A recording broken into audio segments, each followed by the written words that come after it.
नमस्ते महाराज जी। महाराज जी, सही मायने में बेटियों का घर कौन सा होता है? बेटियों का घर कौन सा होता है?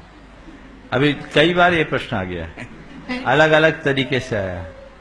अभी एक प्रश्न पूछा था किसी बच्ची ने कि बेटी जब तक शादी नहीं होती तब तक कहा जाता है ये तो ससुराल की है, अब जब ससुराल में चले जाते हैं तो उससे कहा जाता है ये तो मायके की, अपनी परघर की है, तो आखिर कहाँ की है?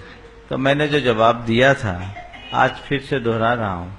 ऐसा इसलिए कह रहा हूँ क्योंकि हमारी समाज की बेटियों में अभी भी हीनता की भावना है, वो निकलनी चाहिए। इसलिए आपके प्रश्न को दोबारा मैं ले रहा हूँ, नहीं तो रिपीट नहीं करता।